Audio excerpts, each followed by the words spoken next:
My role specifically is around, I think, the topic of today, which is strategies for change. As advocacy director, I'm responsible for the Federation strategy around 4 priorities. And actually one of them is, or 2 of them are on today's agenda. One is climate and one is health. So I'm really pleased to be here, back to Galway. I'm a former graduate of the Centre for Disability Law and Policy many years ago when I got my PhD, feeling a little bit older these days. I'm delighted to be here, and I'm delighted to be here with my co-panelists. I'm going to introduce each panelist as they give their intervention, and we will have 2 speakers that will speak before the coffee break. We'll then have a coffee break, and we'll have our 3rd speaker, Alberto. He'll be joining us online, and then we'll have time for questions and answers. So without further ado, I'm going to first of all introduce Nadia Haddad. Nadia is a really good colleague of mine, a very brilliant disability activist and advocate, and so pleased to have her here on the panel with us today. I won't go into Nadia's bio because it's quite long, but I will maybe just give some quick headlines. Nadia is the co-chair of the board of the European Network on Independent Living and is a member of the executive committee of the European Disability Forum. And she's also advisory panel, previously also the advisory panel of the EU Fundamental Rights Agency's Fundamental Rights Platform. So Nadia has a really, really strong background in disability rights. And Nadia, we are delighted to have you here today to speak on the topic of climate. So over to you, Nadia. Thank you very much, Mary. Thank you for the organizers for inviting us to participate in this very important topic. So just to present a little bit the European Disability Forum. After that, I will share with you the experience about the European Green Deal, what it's about, also about the social climate funds that exist, a little bit about the Bauhaus. Then we will end up with something on the role of assistive technologies within climate actions. So first of all, the European Disability Forum is a forum who defends the right of more than 100 million persons with disability. We are an independent non-governmental organization, and we are an umbrella organization with members through whole Europe. So we do a lot of advocacy towards the European Union, the Council of Europe, the European Parliament, but also at UN level. And this all in order to realize the United Nations Convention on the Rights of Persons with Disabilities, and also the Sustainable Development Goal, the European Disability Rights Strategy 21-2030, and all the other human rights treaties. So in December 2019, next slide please. In December 2019, the European Union adapted its Green Deal, a kind of strategy to reduce net greenhouse gas emission by at least 55% by 2030. While at the same time they follow the principle, no person, but also no place left behind. So the strategy covers a wide range of policy areas and initiatives, inclusive measures to support greener transport, improve the energy performance of buildings, push for more digitalization, reduce plastic waste, and more. A just transition to new jobs and changing economies. All these measures affect persons with disabilities directly or indirectly. Directly because persons with disabilities, like we hear already this morning, are often disproportionately affected by climate change compared to the general population. But also because there is a risk that the measures taken are not inclusive or even worse, having a negatively impact on us. One example, for example, from this Green Deal, it's the ban of plastic straws that they decided. This has a lot of disabled people use straws to drink, and now they are completely banished, but it doesn't replace. We don't have something qualitative enough to drink warm drinks with it for. So similar things need to prevent in the future. That's why we are obliged to participate. And so, with persons with disability also face higher costs related to climate change that non-disabled persons, for example, related to increased energy prices or because of the making of new machines that are not feasible for them. So persons with disabilities are also indirectly affected as customers, passengers, employers, employees, homeowners or tenants.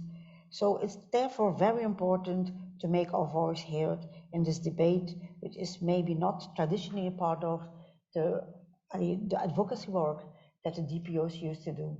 So we really need also through our members to emancipate them, to make them having the understanding that there is a win-win in it, so that they are more engaged in this new battle. Next slide then, please. So, yeah.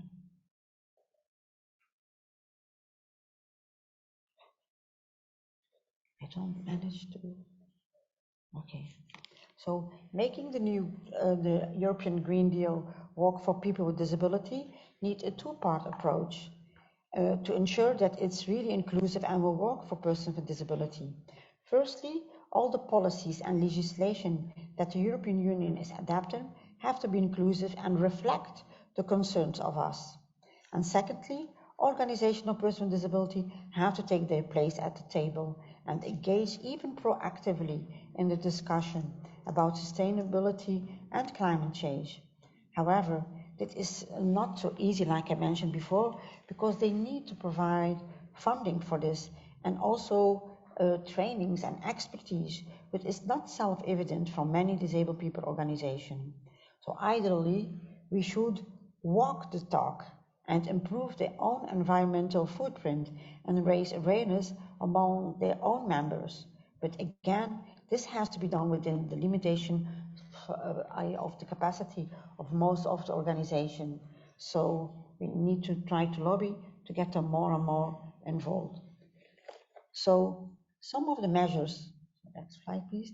So some of the measures proposed by the Green Deal are very interesting for the disability movement, like for example, the renovation wave of buildings and public spaces should be renovated to make them more energy efficient. So to achieve fully sustainability, they should also be accessible in order to avoid further retrofitting in a few years' time, which is also wasteful of resources. Smart and sustainable transport, for example. So all the transport systems that are replacing the existing ones, such as increasing the use of electric vehicles, they need to meet the needs of persons with disabilities at the same level as everyone else to avoid inequalities and exclusions of the past. Urban transport, for example, when promoting the use of public transport, it has to be ensured that it's accessible and affordable to make it a viable option for persons with disabilities. When we speak also about the just transition, so when creating new jobs, specific attention needs to be paid to not exclude persons with disabilities even furthermore to the regular labor market.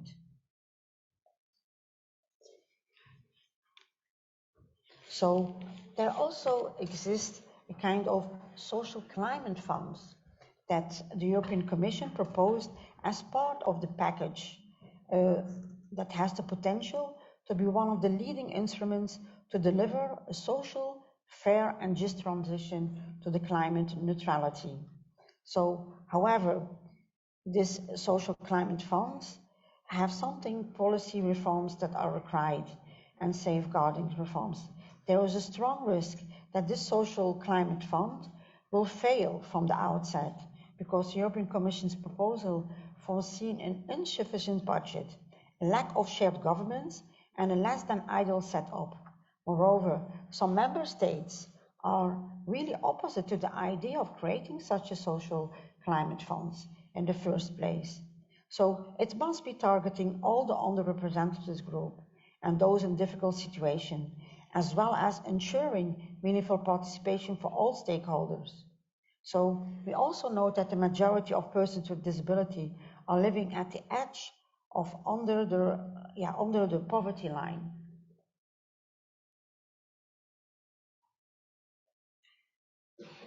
Does it want to go over?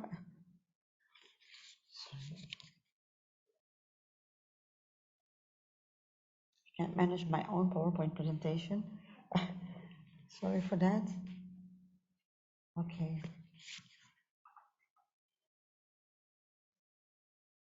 I need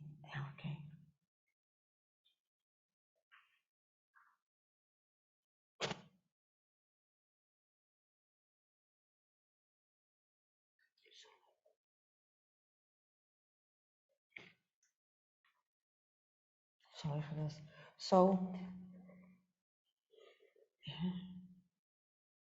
I need just somebody to help me with to sleep, if you don't mind. Just to put like that. Yes, please, if you don't mind. Or maybe I can't. You try. Yeah. Did we do it? Okay. Thank you. So low-income householders are most impacted by climate change, while being the ones that least contribute to it. Design it right, so the social funds can help to address the systematic issues behind the imbalance in emission generated by high-income people compared to those with lower purchasing power. At the same time, persons living in poverty face particular barriers to invest and are often excluded from broad and non-target investment measures as well as investment related to decision making. Therefore, these funds must target group like people living in critical situations, such as disabled people, unemployed people, also people with low incomes, or people in energy and mobility poverty, and those who have been systematic disadvantages, such as rural and radicalized communities. So in order for this fund really to reach those who need it most, the drawing up of a social climate plan and an eventual implementation and monitoring of this fund must ensure a kind of bottom-up governance, cross-sectorial collaboration, and a meaningful stakeholders' participation. There again, if you want to go to the next slide.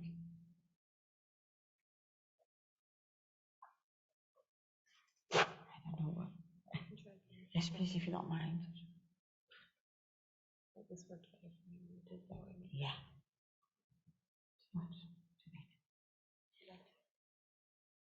Okay, thank you. So social dialogue and meaningful participation required must become mandatory criteria for access to building and civil society organization, in particular those the most affected like persons with disabilities, the trade unions, young people, and local government must be involved in determining how revenues of these funds are spent. So the adoption of a deliberative and participatory initiative, such as the green awareness among citizens on the benefits of climate change, but also empowering all those marginalized groups to become more involved. Local governance and democratic decision-making process must be implemented. So the funds must also engage and empower people in difficult situations towards renewable and better energy efficiency. So to focus more on proactive solution to help to break the energy and the mobility poverty cycle.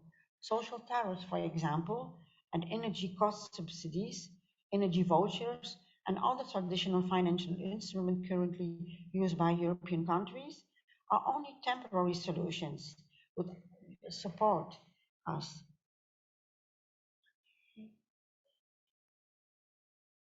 Can you help me to the next slide, please?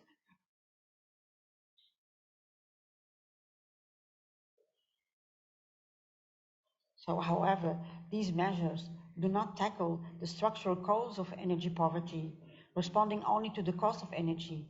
So, in fact, moreover, they need to remunerate the providers of current, those big, large, and fossil fuel-based energy mixed. So, beneficiaries should receive financial as well as non-financial support. Financial support can include action, such as supporting the householders to renovate their own home or to become owners of local photovoltaic or other solar terminal or other renewable installation affordable. Doing so could help breaking the energy poverty cycle of many householders, increasing social acceptance of the energy transition, and drive the achievement of renewable targets sooner. Durably elevate the public budgets and increase energy autonomy for the European Union. So member states and all the local communities, local authorities and energy communities could coordinate and implement such support schemes to be more efficient. I need your help.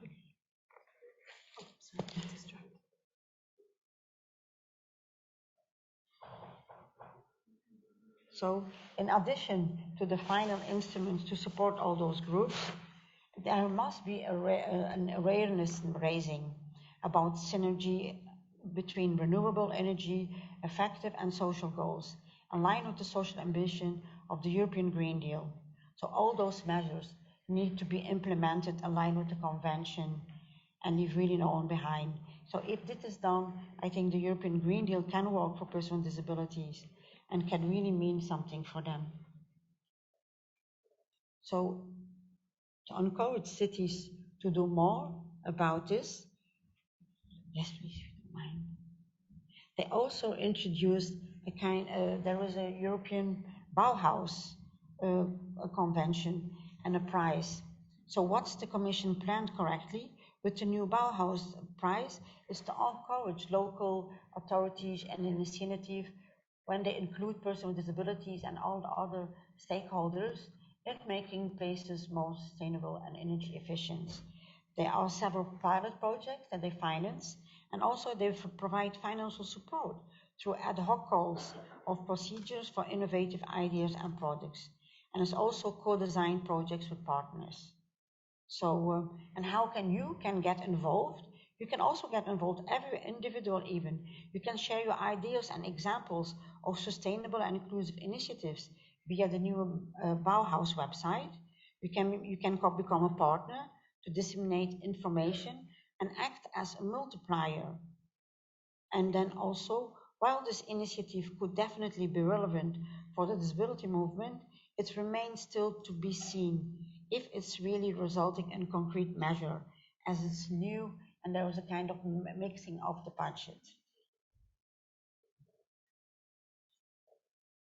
Okay. Thank you. So I included in my PowerPoint presentation a lot about assistive technologies and how it could include. So it should include both products and relevant services which support and inclusion in critical situation to ensure that the participation of persons with disability in non-crisis times, but perhaps even more critical during humanitarian responses, are available. I will not go into detail, so these slides are available, and as I had some technical problems by stripping through my presentation, I'm happy to respond to any question later on this topic. Thank you for your attention, and sorry for the interpretation.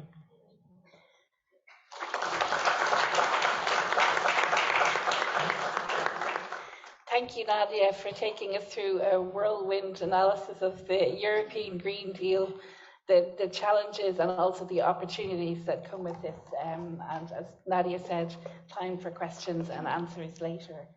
So over to our next speaker, who's Janet Lord. Janet is a good friend of the Centre for Disability Law and Policy and the Summer School. She's a senior fellow with the Harvard Law School Project on Disability, and is also a senior advisor to the United Nations Special Rapporteur on the Rights of Persons with Disabilities. We know is also a Galwegian, and coming from Galway as well, Professor Jared Quinn.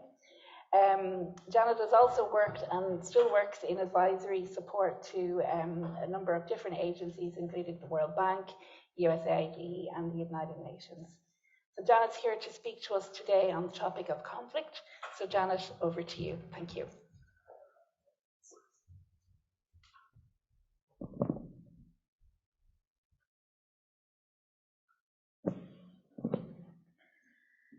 Well, good afternoon, everyone. It is indeed wonderful to be back here at the Galway Disability Law Summer School. And I'm really delighted this year that the focus is on a dimension of the CRPD and its treaty practice that I am really very, very passionate about. And I think what this year's summer school theme does is call into question or asks us to help figure out what is the interrelationship between not only human rights law and disability and the CRPD, but also what is the relationship between the CRPD and international environmental law, international refugee law, international criminal law, and international humanitarian law. So as per usual, the summer school has picked up on a very easy topic, right? No, not easy. But it really challenges us, I think, this week to be thinking about the implications of the CRPD for these different domains of international law and our CRPD treaty practice. So what I'd like to do several things in this talk. I'll be talking about addressing disability in relation to armed conflict. What's the history of addressing disability in armed conflict, specifically the law of armed conflict or international humanitarian law, as I'll refer to it, IHL. How does IHL figure in the Convention on the Rights of Persons with Disabilities? What is the framing of disability in IHL as a question of first order? And what are the stakeholders actually doing to activate a CRPD treaty practice that addresses specifically persons with disabilities in armed conflict, and what more needs to be done?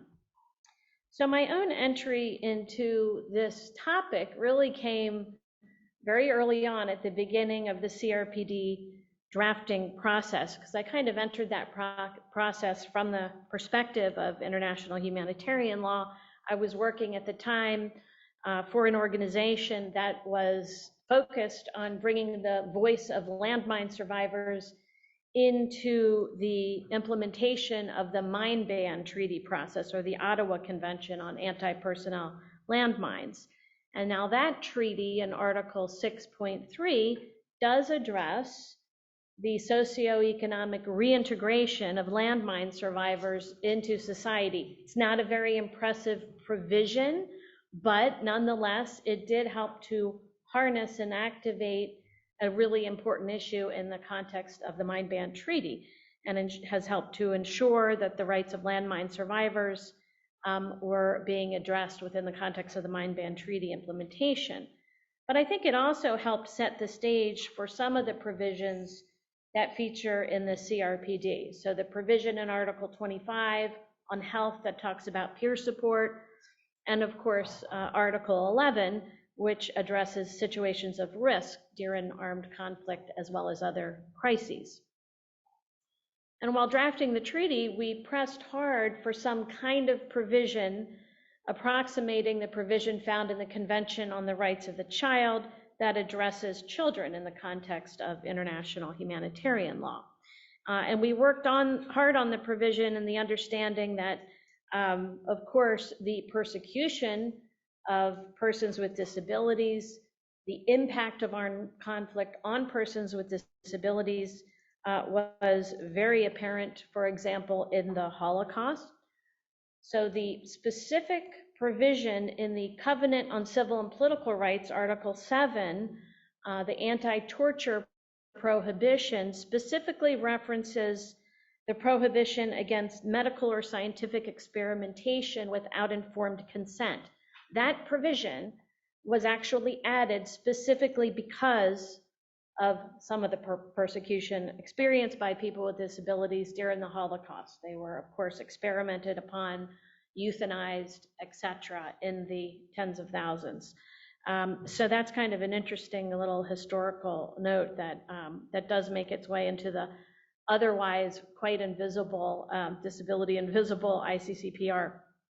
So we were thinking about Article 11 and the importance of trying to make more visible the protection of persons with disabilities in times of crisis. Natural disaster worked its way into the text because at the time of the treaty drafting, we experienced Hurricanes Rita and Katrina in the United States and the Asian tsunami. So that was also very much at work. So I'm going to turn now and focus on how to approach the topic of giving meaning to Article 11, specifically focused on armed conflict. And I'll say a few words about treaty practice before I do that. The task, I think, is not to offer an account of Article 11 or indeed the CRPD in terms of a fixed and definitive meaning. Rather, what I think we need to do is to survey and map the CRPD treaty practice tendencies, both processes of becoming and seeing the interesting work of treaty practitioners as mediators of interpretation, communication, and meaning generation. And second, my approach to treaty practice is to expose the potential of the CRPD to work transversally, not only across human rights treaties and across often fragmented lines of human rights protection, but also to move the principles, the ideas of the CRPD, and to work change across other domains of international law. And that is a challenge. It's a constant challenge, right? So I think this work is very much about defragmenting the international law as well as its processes as we start thinking about climate change, its interrelationship with international environmental law and the CRPD, and in this context, international humanitarian law and the CRPD. So what are we talking about when we talk about armed conflict and disability? Armed conflict, as we know, is both a cause of disability and a complicating factor for persons living with disability in conflict-affected environments. Violations of human rights and humanitarian law result in trauma and impairment that lead to disability. And persons with disabilities, as we've heard, who are living in or fleeing from conflict zones face many threats to their physical and mental health and well-being, further aggravating pre-existing disability or leading to secondary disability. Armed conflict produces a variety of different types of risks, whether attacks directed at individuals, presence of landmines and other unexploded ordnance, exposure to the elements for civilians or combatants who may have little protection, and risks of other trauma that can create or exacerbate psychosocial conditions, for example. So the pervasive exposure of people with disabilities to discrimination in peacetime is, of course, exacerbated during armed conflict. People may not be able to call attention to their specific needs in situations of risk. They may face physical and communication barriers, as we've heard, and accessing emergency information. Women with disabilities already at disproportionate risk for sexual violence during peacetime are, of course, at greater risk of violence due to the insecurity of wartime. Climate change, rising inequality, demographic changes, new technologies, illicit financial flows, and other global trends may likewise result in fragility-associated risks and thus reinforce barriers for people with disabilities. But more often than not, treatment impacting persons with disabilities in the context of armed conflict is invisible, or where it's made visible, it's often cast as abuse and not called out when appropriate for international criminal responsibility or domestic criminal responsibility. So what can a treaty practice activated in this space do? What does the CRPD have to offer, and what strategies are there to, as disability activists, to employ? We know that the concept of disability is deeply implicated in the social, political, and cultural environment. And this, of course, means that armed conflict has a disability dimension that warrants examination. Much as armed conflict has been characterized as sexed and gendered, violence during armed conflict is directed at persons with disabilities because of their disability status and because of their unequal social and economic status in society, puts them at great risk in unique ways in armed conflict. These circumstances underscore the rationale for the protected status of persons with disabilities under international humanitarian law and the contextualized human rights protections accorded to people with disabilities in the CRPD. So how do we link these together? It's also axiomatic that people with disabilities are not only victims of armed conflict, but they also participate in armed conflict. There's many examples of this in both international and non-international armed conflicts. So disability-related violence during armed conflict is violence that occurs during or the immediate aftermath of armed conflict, which is linked to the conflict. The opacity of disability-related violence during armed conflict is slowly giving way to a blurred yet more readily discernible presence. Both the incidence of disability-related violence during conflict and its impact are slowly becoming better understood. So persons with disabilities may fall into one or more categories of groups recognized as entitled to special protection on the account of civilian or ex-combatant status under international humanitarian law. The term disabled, while appearing in the Geneva Conventions, is not used with consistency in IHL instruments or in national military manuals. So persons with disabilities are variously captured in IHL provisions referencing the infirm, wounded, sick, disabled. Other groups in the disability community are sometimes referenced specifically, in particular, and I'm quoting language here, persons with mental disease, individuals who are blind, maimed, or disfigured. These terms are an indicator of disability, although clearly they don't track with contemporary terminology as exemplified in the CRPD. Additional Protocol 1 supports a more broad-based approach and leads a little bit of definition to these terms associated with disability. So Article 8 provides that the terms wounded and sick means persons who, because of physical or mental disability, are in need of medical assistance or care, and other persons who may be in need of immediate medical assistance or care. The right of persons with disabilities to protection and care is also recognized in IHL instruments covering not only international armed conflicts, but non-international armed conflicts. And there's a wide variety of examples of those provisions under IHL, which I won't get into. If you're all interested, I'm happy to share some resources on work we've done at the Harvard Project on Disability. Many military manuals and legislation of states require special respect and protection for persons with disabilities as well, reaffirming the IHL protections. Recently, the Colombian Constitutional Court recognized principle of humanity in relation to people with disabilities in armed conflict in one of its decisions, referencing the obligation to respect the special rights of disabled persons affected by the armed conflict in Colombia. So the terminology in IHL, as you will have noticed, clearly reflects a medicalized approach to disability and not disability understood in human rights and disability rights terms.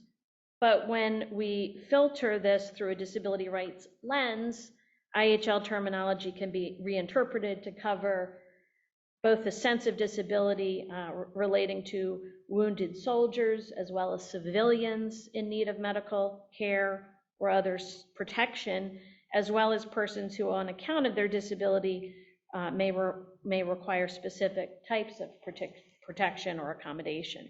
So I think the project is to reorient IHL away from disability as individual deficit towards the identification and removal of barriers that inhibit realization of personhood. So this means shifting disability as a medical issue, or in IHL terms, to beneficent ideas about caring for the wounded and sick, to a more broadly and socially constructed human rights issue that seeks to dismantle barriers for all people with disabilities.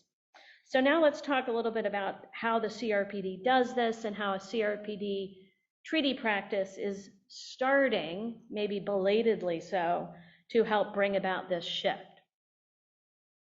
So the adoption of the CRPD, I think, has, in the last couple of years in particular, set in motion a process of reconciling IHL with the more specific obligations pertaining to protection of persons with disabilities in the CRPD through, in particular, Article 11. Recognition of the disproportionate impact of armed conflict on people with disabilities came by the United Nations in 2007, initially, in a report by the UN Secretary General to the Security Council, where mention was made of a notable lack of reporting on the specific risks that conflict posed to people with disabilities. More than a decade later, in 2019, the Secretary General's annual report on civilian protection called for the creation of a more comprehensive approach to protect and provide assistance to people with disabilities impacted by armed conflict. And then that in turn led to the adoption in June 2019, the unanimous adoption of Security Council Resolution 2475. And that resolution makes clear the specific obligations and protections owed to people with disabilities during armed conflict arising out of Article 11. That was the product of many years of work, and I think it finally acknowledges the need to harmonize international humanitarian law with the CRPD, using Article 11 as the harmonization bridge.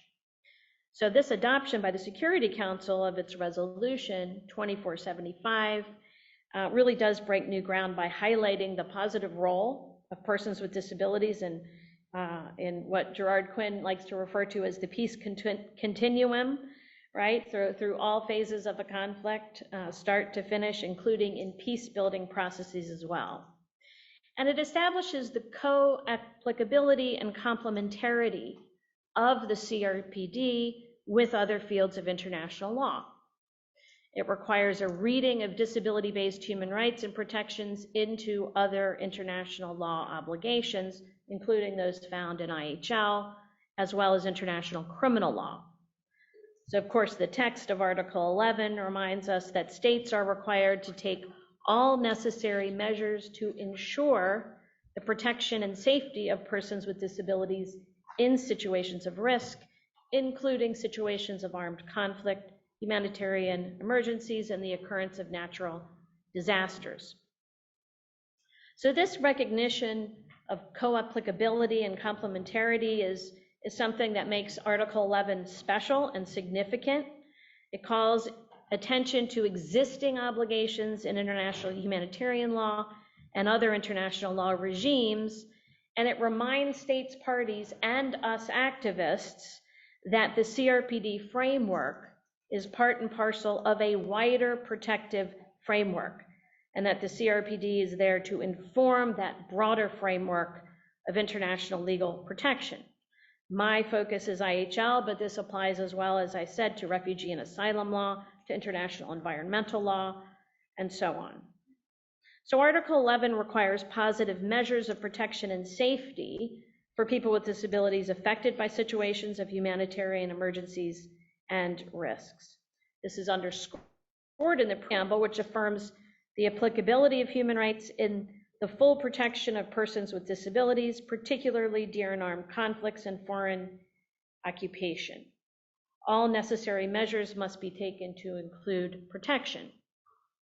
So I think we would read this in IHL terms as requiring disability inclusion in the issuance of early warnings by actors, in facilitating humanitarian corridors, in the taking of all feasible precautions in targeting, and in implementing the principle of distinction, among others, under IHL. So what is being done and what can be done?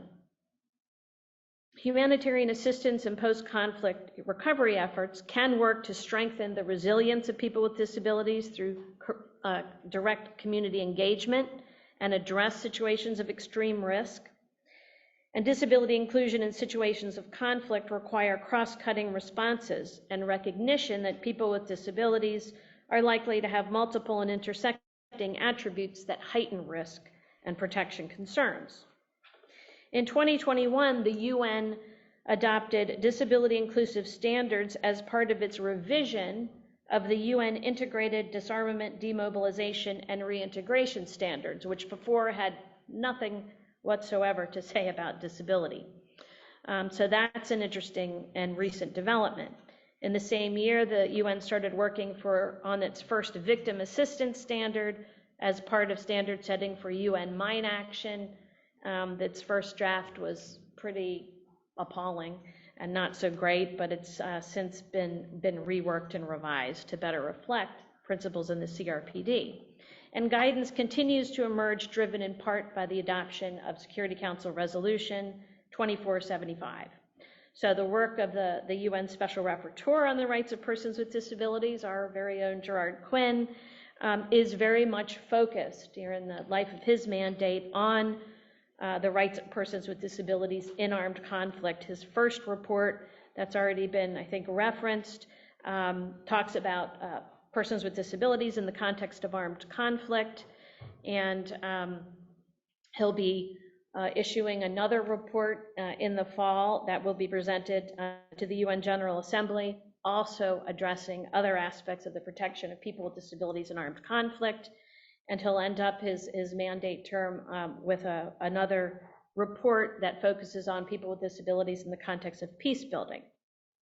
In his report on armed conflict and disability, he affirms the direct application of the CRPD via Article 11 to all international law, including international criminal law, which has similarly rendered people with disabilities all but completely invisible. And he also underscores the requirement to end impunity for criminal acts directed at or having negative impacts on people with disabilities during armed conflict. But still missing are specific attempts to utilize Article 11 to enable an IHL obligation to prevent, investigate, and prosecute war crimes directly targeting or impacting people with disabilities. There has been, in this regard as well, then a lack of harmonization between the CRPD and international criminal law, as much as a lack of harmonization between IHL and the CRPD. Other work has focused more broadly on humanitarian crises, but that's really important in our work on armed conflict. So UNICEF's work on the protection of children with disabilities in humanitarian action is very important. Work of the Interagency Standing Committee Task Team on people with disabilities in humanitarian action is also very important and has given us guidelines on the inclusion of people with disabilities in humanitarian action. There's also guidelines on mental health and psychosocial support that address protection in the context of humanitarian crises. So there's some good stuff happening. And I think even more, perhaps far-reaching in this regard, will be the implementation of the system-wide UN disability strategy, which is proving to be an entry point for the mainstreaming of disability in other areas of the UN system that are pertinent to armed conflict. So, for example, the UN Genocide Prevention and the Responsibility to Protect program.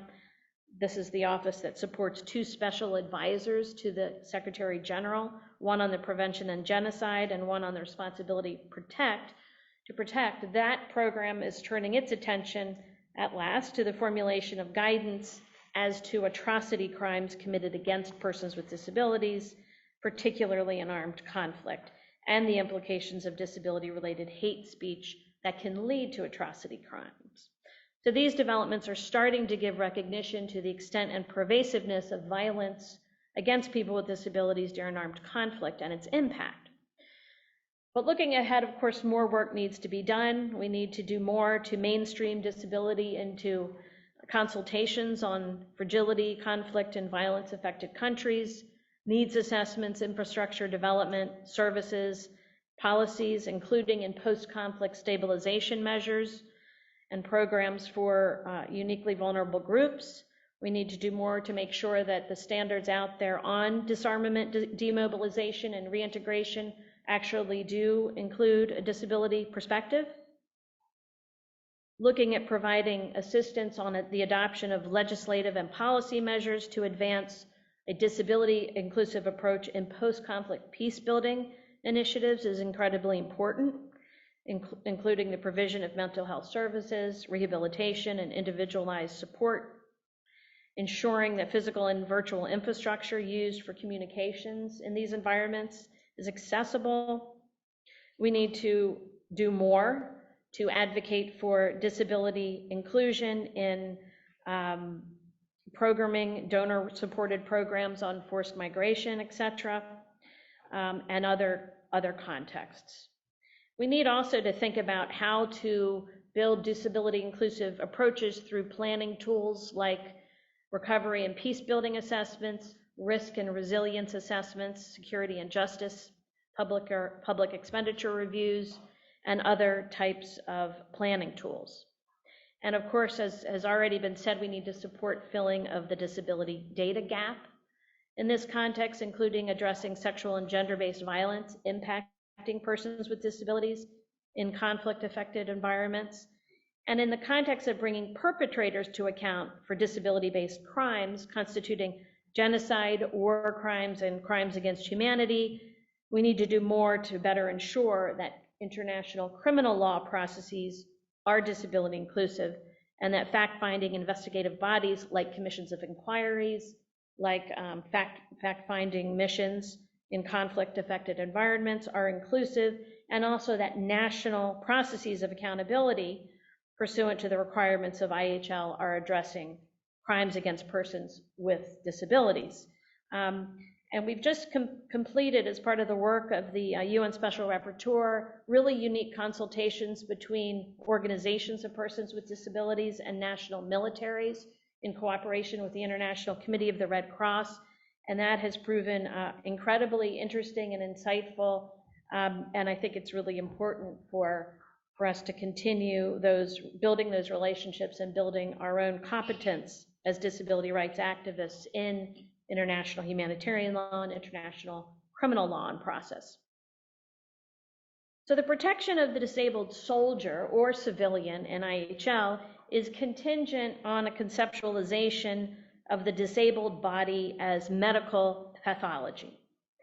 So that protection, of course, comes heavy laden with assumptions of the disabled body as horrific form, dissembled, and other.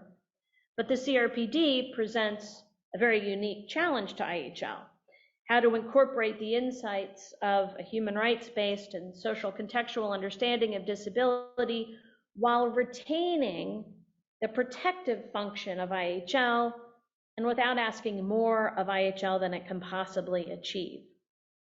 Disability rights activism is working to ensure that disability and disability-based crimes perpetrated during armed conflict are made visible and lead to greater prioritization. IHL and international criminal law are clearly minimalist regimes, and they're blunt instruments with which to bring about an adequate response to the continued perpetuation of atrocities against persons with disabilities in conflict. However, addressing the disability dimension of crimes committed during armed conflict can serve to give greater attention to the formal legal commitments that states have and diminish impunity. So as in work that's helped forge a greater understanding of gender in armed conflict, understanding the disability dimensions in conflict can help foster a greater understanding of how disability figures in international law processes around conflict and help in transforming disability in society. So in sum, the CRPD, I think, is a new normative landscape against which we can think about IHL obligations, think about how they can be addressed and refreshed, and the acknowledgement that persons with disabilities compel specific attention in IHL, coupled with an appropriate reappraisal of humanitarian law, taking into account the ways in which disabled men, women, and children experience conflict, is long overdue. It is a work in progress, and I think some good progress is being made. Thank you.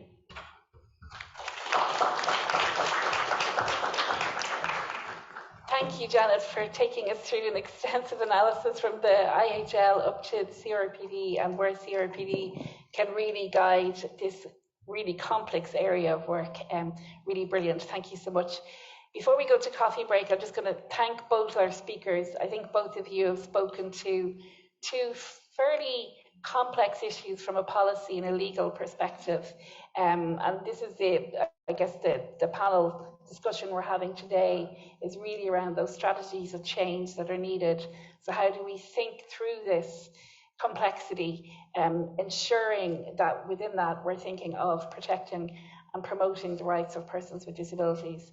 and particularly in both these really critical areas, that persons with disabilities are not left behind. There is a challenge, I think, that it's seen sometimes from both the climate in terms of vulnerability and conflict in terms of protection, that we can move into quite a patriarchal response to including disability.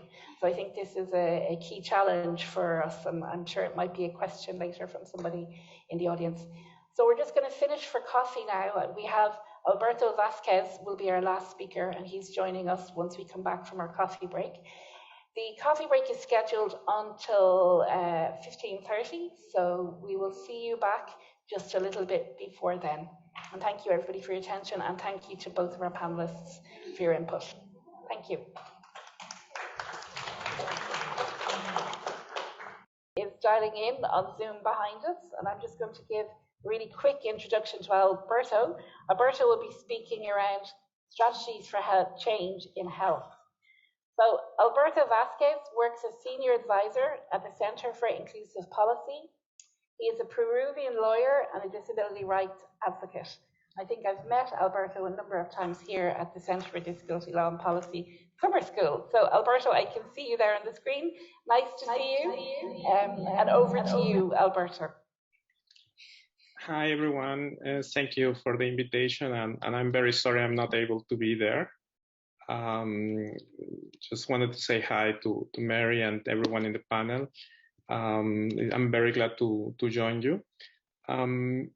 I was asked to discuss about how to respond to health crisis through the UN human rights mechanisms. So I have prepared a presentation around those lines, but I think it's impossible to talk about health crisis without talking about the situation that COVID has presented us, no? And I think an important idea to start this conversation is how COVID-19 has been itself a challenge to the human rights mechanisms, and particularly under the United Nations. And for sure, the pandemic has been more than a health crisis. It has been a human rights crisis for the world, and it has gave rise to poverty, inequality, discrimination, and other gaps in human rights protection. And I think one of the concerns from many of us that are human rights advocates has been how to respond to prevent irreparable harm. But the COVID-19 really affected the capacity, for example, of the UN human rights mechanisms to do their work, no? Because they were prevented from traveling, from visiting, from meeting. And then they were struggling with lack of accessible online platforms, time zone difference, lack of interpretation services. All of this has really impacted the work of the UN human rights mechanisms. And for sure, they have been trying to do the best to make a strategic use of those mechanisms, given its limitation, including an existing backlog, no? So I will try to go through that today. I think overall the balance has been positive, and I think we have seen timely, proactive, and robust responses, but which arguably have prevented more serious human rights abuses. But at the same time, I think it has increased the backlog, and work not related to COVID-19 has stopped, no? And particularly country reviews. And I think also the proliferation of messages from the UN machinery, sometimes contradictory, have limited the visibility of part of the work, particularly in disability. And again, it has reflected the fragmentation of the system, no? So in the presentation today, I will discuss the potential of the UN human rights mechanisms to respond to health crisis, keeping in mind the recent experience in responding to COVID-19. And let me start discussing first, I think one of the most known mechanisms is the treaty body system, no? And for you, probably all of you are familiar, but for those who are not, treaty bodies are committees of independent experts that monitor the implementation of the core international human rights treaties. And we have 10 human rights treaty bodies, including the well-known Committee on the Rights of Persons with Disabilities. And they monitor the implementation of their own treaty. In the case of the CRPD committee. It monitors the implementation of the Convention on the Rights of Persons with Disabilities and is composed by 18 independent experts that are nominated and elected by state parties.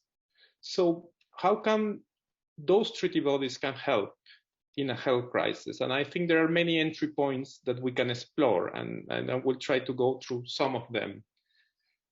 I think the first one is the periodic reporting process, no? And all treaty bodies include periodic reporting procedures, except actually the Committee on Enforced Disappearance.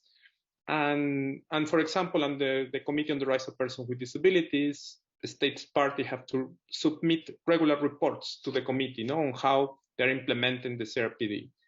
And they have to report initially within 2 years of ratifying the convention, and then every 4 years. And the committee will examine each of the reports and will make recommendations to strengthen the implementation of the treaty.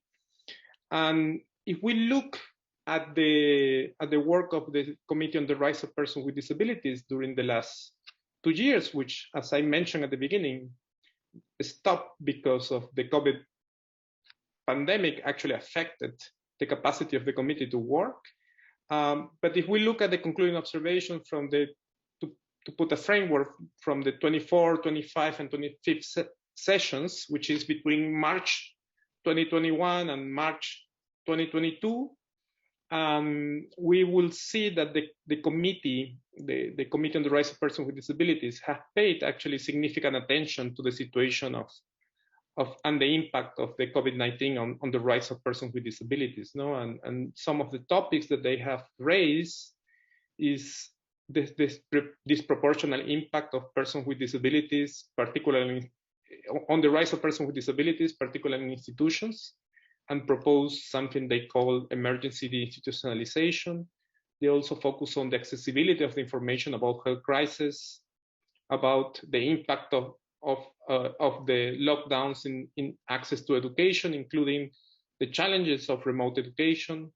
They also address the issue of equal access to health services, including vaccines, and some of the concerns around the discrimination of persons with disabilities in access healthcare during the pandemic, especially at the beginning. They also address the issue of participation of persons with disabilities in decision-making in relation to response to COVID-19. And more recently, they have been advocating on mainstreaming disability inclusion in the COVID-19 response and recovery plans. And in the particular case of France, for example, the committee has been particularly strong in its concerns on the deaths of persons with disabilities in residential institutions and the discrimination that persons with disability experience in emergency units. And this is a summary really of many of the concluding observations I have read during that period, which include Estonia, Djibouti, France, Hungary, Jamaica, Mexico, Switzerland, and Venezuela. And so it's interesting to see that the periodic reporting mechanism has been actually actively used to raise issues around COVID and of course could be applied for any health crisis. But there are other procedures that the treaty bodies offer to ensure protection of human rights. And one of these is the individual communication procedures. And again, 8 of the 10 treaty bodies have actually an activated individual communication procedure. And under these procedures, that in the case of the Committee on the Rights of Persons with Disability, it requires the ratification of the optional protocol. The treaty bodies receive an individual communication from a person or on behalf of a person or a group of persons claiming to be victims of a human rights violation by a state party. So the treaty bodies will have to determine whether the rights protected by the relevant treaty has been violated, and they will recommend remedial action. And this is a function that is often qualified as a quasi-judicial because it's comparable to the work of the courts. And something I think people don't know is that this individual communication procedure is significantly underused in the system. only a few hundred are actually processed every year. And the Committee on the Rights of Persons with Disabilities indeed is one of the one that has been used less, the optional protocol procedure, apart from the one on racial discrimination and enforced disappearance. And there are many reasons for this difference. I mean, we're talking about, like, if we compare them with the European Court on Human Rights or the Inter-American Court of Human Rights, the numbers is particularly different. And this has many reasons. One of them is lack of visibility of those procedures, but also, I think, a real concern of the specific enforcement procedures, which I think sometimes are magnified because in practice, countries tend to respond to the decisions to some extent, to the decisions of treaty bodies. But still, because there is a small secretariat dealing with those cases, there are significant delays, less than, again, regional courts, but still significant delays. And in many cases, actually, the cases are discontinued because through the time it takes to get a decision, sometimes remedies at national level actually have been provided, which it speaks to some extent of the pressure that these procedures can put on getting a solution at national level, but also of the time that can take to get a decision. And there are some requirements to access these individual communication procedures. And of course, you need competence of the treaty body. In the case of the Committee on the Rights of Persons with Disability being part of the optional protocol, and 100 countries have ratified the optional protocol on the rights of persons with disabilities, to the Convention on the Rights of Persons with Disabilities, against 185 that actually have ratified the convention. And also it requires that you have exhaust domestic remedies, and unless it's unlikely that it will bring effective relief or are unreasonable prolonged procedures, no? And also there is a requirement that the complaint must not be under examination or have been examined by another international body. And more, these procedures are allowing for intervention from third parties, no, as amicus curiae. And again, something that when you look at the statistics and the work of the treaty bodies, they have the possibility of provide interim and protection measures. And indeed, treaty bodies grant interim measures more frequently than the European Court on Human Rights, for example, and also there is more flexibility. There are many cases that have been provided interim measures, including in cases related to disability. And also they may request protection measures, not to protect individuals from reprisals, including the lawyers and family members. No? So the jurisprudence of the Committee on the Rights of Persons with Disability, while it's not abundant, it has been very active in the last years, except during the period of COVID.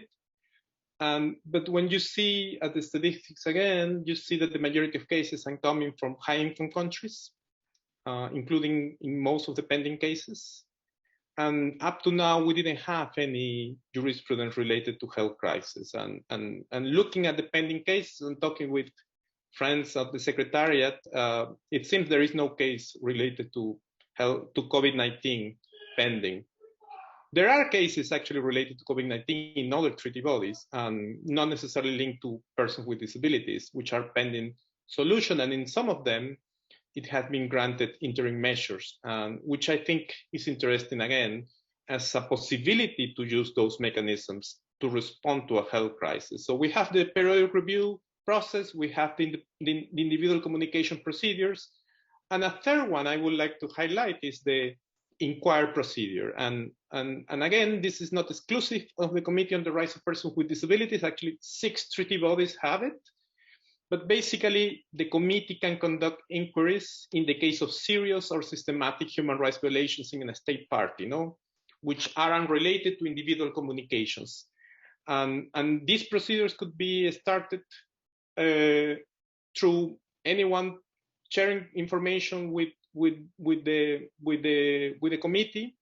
And up to now, the committee has published already 3 reports on 3 different inquiries: one on the United Kingdom, one on Spain, and one on Hungary. Again, now, given the systemic impact and the systemic human rights violations related to COVID, this will be also a good entry point to raise, to do advocacy and think about the strategic advocacy at UN level through these inquiry procedures. No, and again, it doesn't have to be necessarily through the Committee on the Rights of Persons with Disabilities. There is a 4th procedure that I would say I don't think many people know, but through the working methods of the Committee on the Rights of Persons with Disabilities, but also in other treaty bodies, there is something called the Early Awareness and Urgent Action Procedure. So this is really widely unknown. I have used it a couple of times for advocacy in Peru, and it's basically a procedure that is aimed to prevent existing problems within the states from escalating, but also to consider issues, human rights concerns at a national level that require immediate action to avoid a serious human rights violations. Again, this is just one item. If I remember well, it's item K in the working methods of the Committee on the Rights of Persons with Disabilities. Or you might have muted yourself. Sorry? Do you want to try again? Yes. Intermittent. It may be the internet. It looks like a connection problem. Is it better now? Another few minutes. Do you want to try again, Alberto? Can you hear me? Yeah? Yes, perfectly. I'm getting it up here, so it may be a problem on the one on the network. I'm listening well. Maybe I should just move. Can you hear me better now? Alberto, if you can hear us, it might be us down this end of the room. You can hear us, okay? Yeah. Yeah. Bear with us for a second.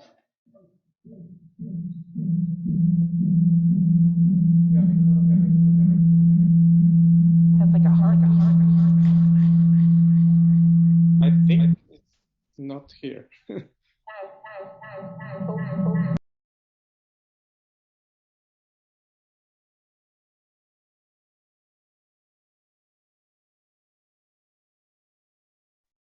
Okay, Alberto, go ahead. Okay, thank you. Is it better now? Okay. So as I was saying, this early awareness procedure is something that I have personally used a couple of times for different cases, and is under item K of working methods. It's widely unknown, even I would say treaty body experts sometimes are not familiar with this, but basically allows an early intervention of a treaty body to engage directly with the state to prevent a serious human rights violation. No, it could be, for example, that legislation that could be problematic. It could be a very particular situation that needs to be addressed. And I can think about many of those situations during the last health crisis and during the pandemic. So, and I think this is something anyone can request, including organizations of persons with disabilities and NGOs, and they may request directly through members to the bureau of the committee. And from experience, having national human rights institutions involved really helps. And those requests can be submitted in writing, supporting evidence. And basically the committee, what we'll do is we'll send a communication, a confidential communication to the state, trying to address this concern. No? So there are other ways that the treaty bodies can act. You know, the subcommittee on prevention of torture can do visit to places of the privation of liberty, and actually they have been engaging in particularly in providing guidance on this during the COVID pandemic. Treaty bodies have also been very active on statements and press release to try to activate these mechanisms. They have been actually drafting guidance I don't know if many of you remember, but the guidelines on the institutionalization that the Committee on the Rights of Persons with Disabilities is working now is actually a result of some of the concerns that came through the COVID pandemic. But let me jump to another area that I think is important to address, which is the special procedures, which are basically independent human rights experts that have been appointed by the Human Rights Council, and they address normally thematic or country-specific issues. And there are so many of them. There are 45 thematic experts actually, and 13 country mandates. So we're talking about more than 80 experts in the UN system that provide different avenues to react to human rights concerns. And they do country visits, they act on individual cases, sending communications, and of course they do thematic reports and contribute to the development of standards, and they also engage in advocacy. And there are many key human rights mandates that are important that are different entry points to do advocacy in case of a health crisis. And of course, Gerard Quinn, the Special Rapporteur on the Rights of Persons with Disabilities, but you also have albinism, torture, the Working Group of Arbitrary Detention, the Independent Expert on Older People. There are so many different entry points that could be used. And as I said, they do address individual cases through communications, which are letters that they send to governments and other bodies reporting allegations of human rights violations. And there are many advantages of this procedure, especially because you don't need a state to have ratified any treaty. You don't need to exhaust domestic remedies. It doesn't have to be made by the victim. And there has been more than 1,000 communications from the special procedures in 2021. And the Special Rapporteur on Disability have sent many communications related to COVID-19 to the UK about the deaths, asking about the concerns about the deaths in the residential institutions, to Korea, Ukraine, and Guatemala on the conditions of persons with disabilities in institutions during the pandemic, to Romania about withholding medical assistance, to Singapore and Russia, to the Philippines. And again, these communications are sent and initially are confidential, but then after the response of the state, or after the state didn't respond, they will be published in a report that is prepared to the Human Rights Council. These mechanisms, while highly informal, really allow an entry point for advocacy at country level. And it may not be successful in all its terms, but from my own experience working at the Office of the Special Rapporteur on the Rights of Persons with Disability for many years, it really helped to address many cases that are very specific. And it provides a different and an easier avenue to engage in a human rights discussion at country level. And then, of course, special procedures, special rapporteurs, independent experts can do thematic reports. That many of them are doing thematic reports related to the COVID-19 crisis, and there is a lot of opportunities for inputting. You have country visits, and they stop, but they're again doing country visits, and this is an opportunity again to raise the issue. And they have been also working in providing guidance. And I think, again, this is very important because it opens the opportunity. Because I know I'm finishing now and my time is over. Just wanted to highlight that there are many other avenues that we can explore. You can explore the Universal Periodical Review at the Human Rights Council. There is days of general debates. There is a specific procedure of complaints in the Human Rights Council. And finally, for me, something that we tend to forget is that the United Nations is more than the human rights mechanisms, no, and the political bodies. You have more than 80 entities, and you have 132 UN country teams, and all of them work on programs and projects at global, regional, and national level, and they're an entry point for advocacy and strategic collaboration. And in 2019, the Secretary General launched a disability inclusion strategy for the whole United Nations, and this is helping to get UN entities and also country level offices to be more involved on disability. And there is a lot of progress that is being made. And during the pandemic, we have seen many entities providing guidance or trying to provide support or working directly with organizations to pursue with disabilities. So I think we can take advantage of all these mechanisms, the treaty bodies, the special procedures, the other mechanisms, but also the UN system in general to advocate and to respond to health crises. And I think we got the international attention as disability rights got international attention thanks to the Convention on the Rights of Persons with Disabilities. But I think this is the best moment to try to make use of these mechanisms. Thank you.